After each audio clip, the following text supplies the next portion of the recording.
अगर मैं आपसे पूछूं कि इस दुनिया की सबसे खूबसूरत जगह कौन सी है, तो आपके मन में जम्मू एंड कश्मीर, स्विट्जरलैंड या कोई और ब्यूटीफुल सी जगह आएगी। पर अगर मैं आपसे पूछूं कि इस दुनिया की सबसे रहस्यमयी जगह कौन सी है, तो जानते हो इसका आंसर क्या होगा? इसका उत्तर है इजिप्ट। आज से करीब 4000 साल पहले इजिप्शियन लोग इजिप्ट में राज करते थे। ये लोग अपने समय में बहुत ही सुंदर कलाकृतियों का निर्माण किए थे, पर इन कलाकृतियों के साथ साथ ये कई रहस्यों को भी पीछे छोड़ गए। एलियंस का होना, पिरामिड का आसमान के तारों से अलाइनमेंट, पिरामिड के अंदर एक नेचुरल एसी होना जो कि टेम्परेचर को 20 डिग्री रखती है, ये सब ऐसी चीजें हैं जो आज भी वैज्ञानिकों को चैन की नींद नहीं सोने देती। सबसे बड़ा रहस्य ये है कि ये लोग ऐसी स्ट्रक्चर्स को कैसे बिल्ड कर लिए, और ऐसी स्ट्रक्चर्स मतलब यहाँ सिर्फ पिरामिड ही नहीं बल्कि और भी बहुत सारे अनबिलीवेबल स्ट्रक्चर्स के बारे में भी बात हो रही है। क्या इन स्ट्रक्चर्स को अकेले ही इन लोगों ने बनाया है, या फिर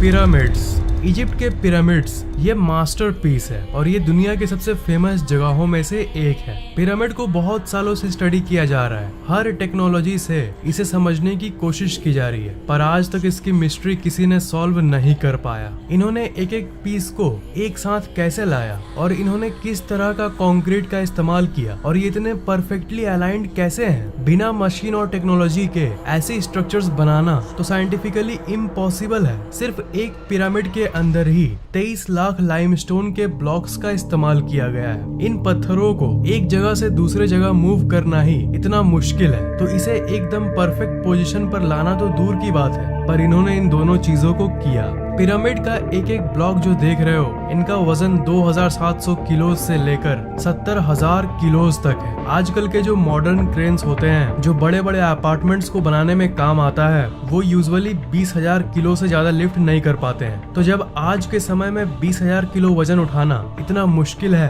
तो वो आज से 4000 साल पहले आखिर ये सब कैसे कर लिए? 4000 साल पहले वो 70,000 किलोस को कैसे ट्रांसपोर्ट किए होंगे बिना एडवांस्ड मशीनरी के? इसका एक जवाब है जो आप में से ज्यादातर लोगों को यकीन नहीं होगा, और वो है एलियंस।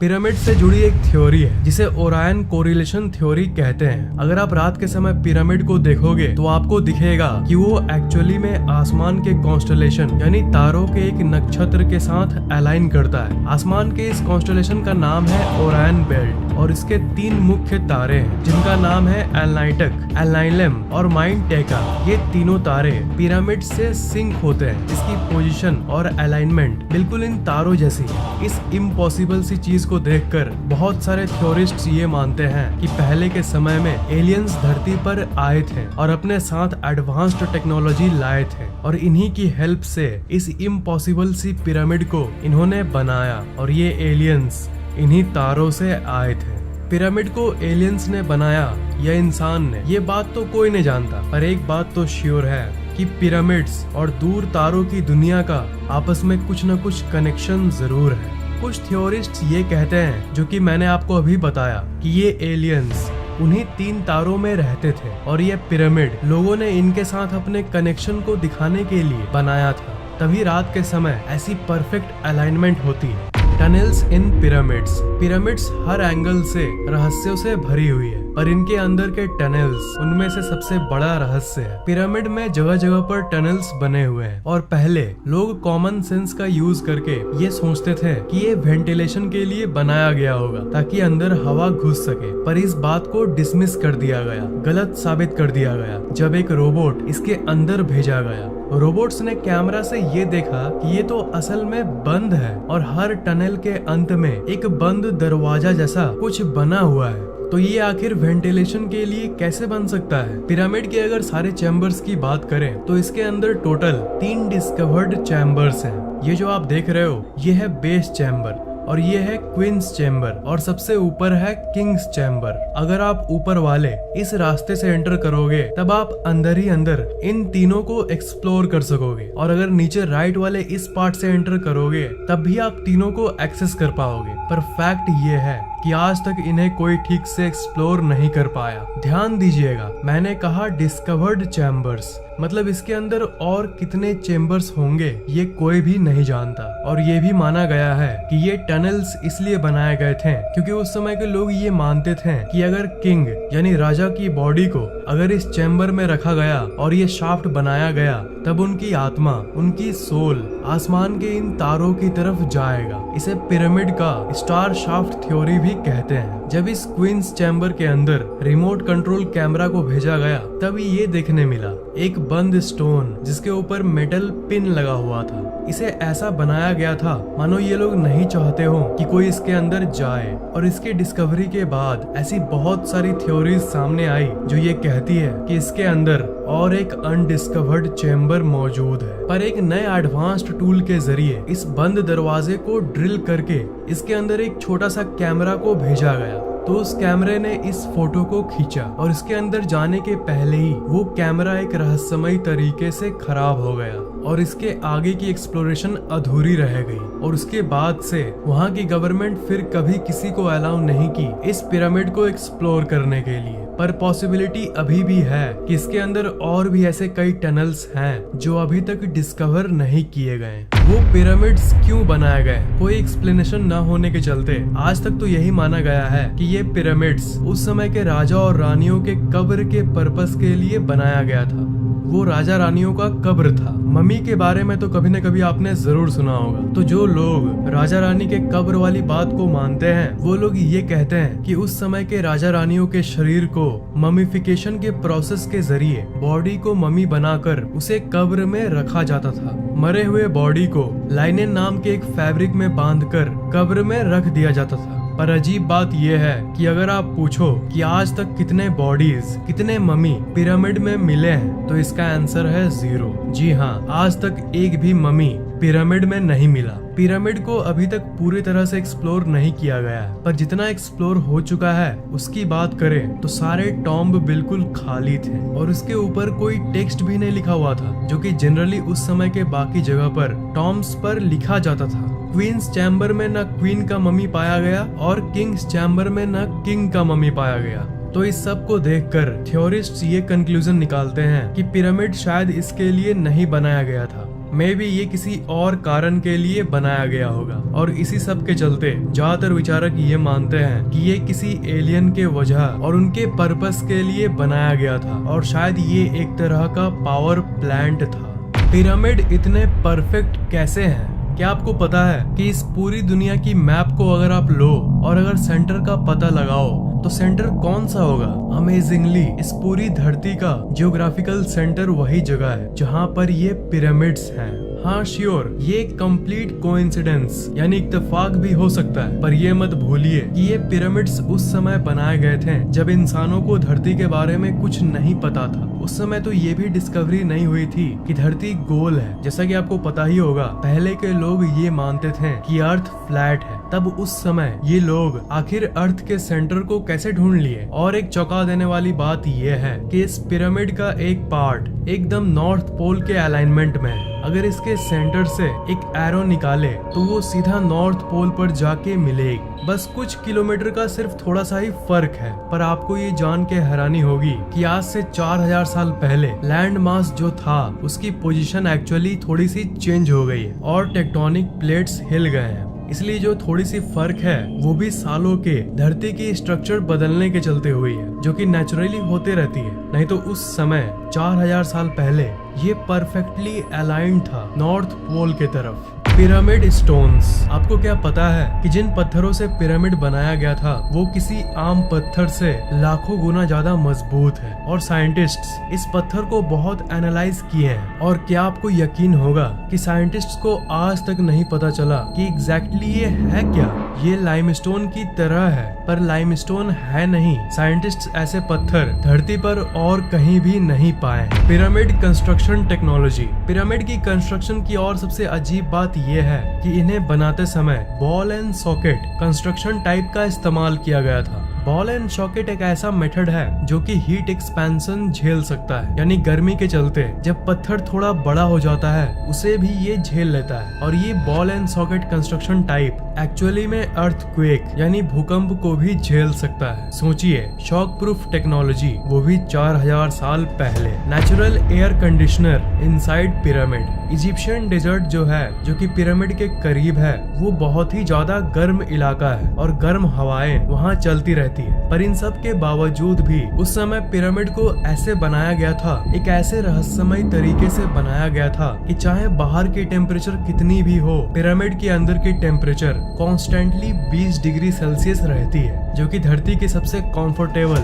और एवरेज टेम्परेचर है। इसे आप 4000 साल पहले की नेचुरल एसी यानी एयर कंडीशनर भी कह सकते हो। तो क्या ये सब facts, natural AC, earthquake resistant buildings, Orion star alignment, north pole direction without compass, क्या ये सब महज इत्तेफाक है या फिर सच में इसके पीछे किसी इंटेलिजेंट प्राणियों का हाथ है, जिन्हें इतना नॉलेज था इस दुनिया के बारे में जितना हमें आज भी नहीं है? थ्योरिस्ट्स का ये मानना है कि ये नॉलेज उन इजिप्शियन लोगों को एलियंस ने ही दिया था।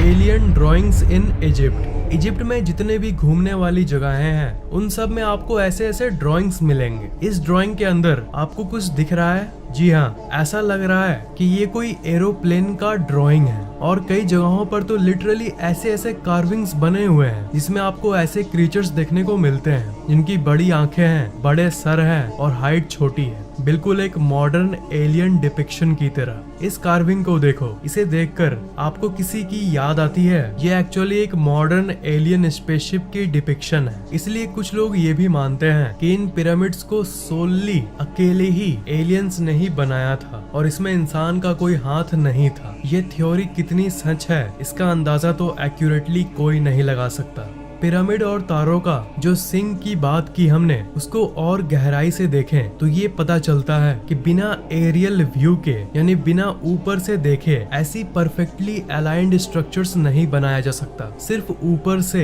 एरियल व्यू की हेल्प से इसकी पोजीशन को कंसीडर किया जा सकता था। और 4000 साल पहले तो ड्रोन और हेलीकॉप्टर्स भी नहीं थे, तो आखिर ये जमीन पर बैठकर ही अलाइन कैसे कर लिए? सिर्फ दूसरे प्लैनेट्स के प्राणी ही ये सब कर सकते थे। सिर्फ एलियंस ही एरियल व्यू पता कर सकते थे ऊपर से अपने स्पेसशिप की हेल्प से। Amazing sun alignment of pyramids. हर साल 21 जून को समर सोल्स्टिस होता है, यानी सबसे बड़ा दिन और सबसे छोटा रात वाला डे। इस दिन अगर आप शाम को ग्रेट पिरामिड को व्यू करोगे तो वो कुछ ऐसा दिखेगा। पिरामिड के ठीक सेंटर में उस शेर के ठीक ऊपर से ऐसा सूरज का व्यू। तो ये सबको मद्देनजर रखते हुए, इतनी कैलकुलेशंस करते हुए आखिर वो लोग कैसे जानते थे? एक चीज इत्तेफाक हो सकता है, पर ये स्ट्रक्चर्स इतनी सारी इत्तेफाक अपने अंदर रखती है कि इसे हम इत्तेफाक नहीं कह सकते। ये श्योरली बनी बनाई योजना थी। तो इसलिए ज्यादातर थ्योरीज ये कहती है कि उस समय दूसरे दुनिया के एलियंस ही इतने कॉम्प्लेक्स कैलकुलेशंस कर सकते थे। उनके पास ऐसी नॉलेज और ऐसी टूल्स थी जो आज के आधुनिक साइंस के पास भी नहीं है। Dendera light. इजिप्ट में एक डेंडेरा नाम की जगह है, वहाँ पर एक टेम्पल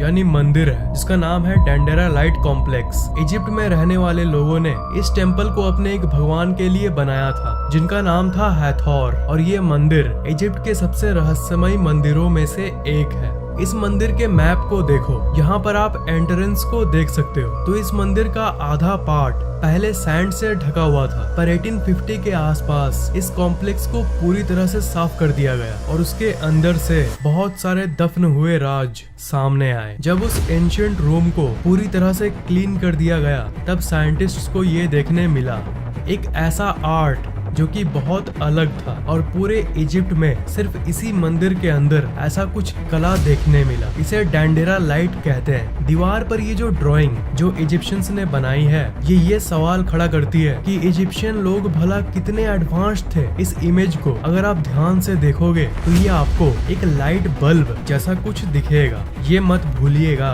कि हम 4000 साल पहले की बात कर रहे हैं। इस इमेज को देखकर थ्योरिस्ट्स ये कहते हैं कि एंशिएंट इजिप्ट में इलेक्ट्रिसिटी यानी बिजली एग्जिस्ट करता था और 4000 साल पहले इन्हें इलेक्ट्रिसिटी टाइम ट्रैवलर्स यानी समय यात्रियों ने या फिर पहले के एंशिएंट एलियंस ने दिया था। और थ्योरीज का ये कहना है कि ये लाइट बल्ब वो चीज है जो रात के समय इन्हें पिरामिड और बाकी स्ट्रक्चर्स बनाने में हेल्प करती थी। एक बल्ब होती है जिसे क्रूक्स ट्यूब कहते हैं। अगर आप इस इमेज पर आज के एक मॉडर्न क्रूक्स ट्यूब से कंपेयर करोगे तो ये कुछ ऐसा दिखेगा। इस बल्ब के अंदर जो फिलामेंट है उसे इजिप्शियंस ने एक सांप से दर्शाया है और इसके एंड में इस जगह एक लोटस फूल बना हुआ है जो कि एक मॉडर्न सॉकेट को दर्शाता है जो कि असली बल्ब में होता है। और नीचे एक वायर तार आ रही है जो कि एक बॉक्स में लगी हुई है जहां से बिजली आ रही है। और ये जो इंसान है ये एक डेंजरस सा टूल लिया हुआ है जो कि ये दर्शाता है कि ये बल्ब आपके लिए जानलेवा हो सकता है अगर आप इसे सही से इस्तेमाल न करो। सही से इस्तेमाल नहीं किया गया तो आपको करंट मार सकता है, आपको शॉक लग सकती है। स्विट्जरलैंड में एक मिस्ट्री पार्क है, वहाँ पर बिल्कुल इसी चीज का एक मॉडल रखा गया है। तो इस फोटो से आप अंदाजा लगा सकते हो कि उस समय की लाइट बल्ब वाली बात अगर सही है तो वो कैसी दिखती होगी। 4000 साल पहले लाइट बल्ब, टेक्नोलॉजी और इलेक्ट्रिसिटी,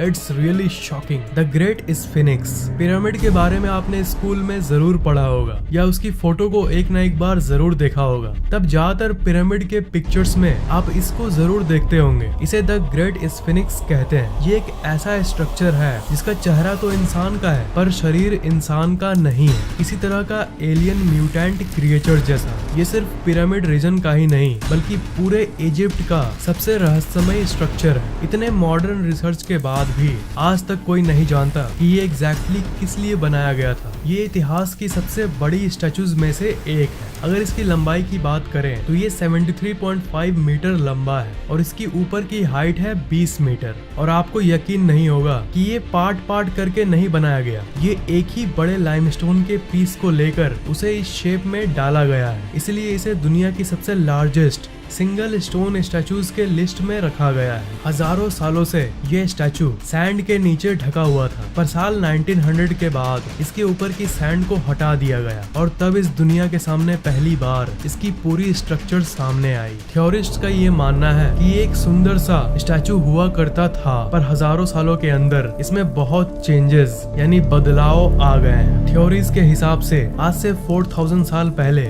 ये कुछ ऐसा दिखता होगा। ये ऊपर से जितना रहस्यमय है वो तो कुछ भी नहीं है, असल मिस्ट्री तो इसके नीचे अंडरग्राउंड में है। शुरू में ग्राउंड रेडार से ये पता चला कि इसके अंदर 2 कैविटीज है यानी 2 खाली जगहें हैं। ये बिल्कुल आजकल की मॉडर्न शहर की अंडरग्राउंड सिस्टम जैसा है। साल 1995 में जो वर्कर इस चीज को रेनोवेट कर रहे थे उन्होंने एक्सीडेंटली बहुत सारे टनल्स को डिस्कवर किया। उनमें से 2 टनल्स सीधा सीधा इस स्टैचू के नीचे जा रही थी। ये सब डिस्कवरी हमें ये बताता है कि इसके नीचे एक पूरी की पूरी दुनिया छिपी हुई है जो कि आज तक अनदेखा है। आज भी पिरामिड्स को एक्सप्लोर करना बाकी है और कोई भी फर्दर रिसर्च जैसे ही होगी पिरामिड्स के ऊपर कोई ममी मिलेगा या फिर कोई और रहस्यमय टनल मिलेगा उसकी अपडेट मैं आपको न्यू वीडियो में जरूर दूंगा। आपको ये वीडियो कैसा लगा नीचे कमेंट जरूर करना, वीडियो को लाइक और शेयर करना और अगर आपने अभी तक सब्सक्राइब नहीं किया है तो सब्सक्राइब जरूर कर लेना।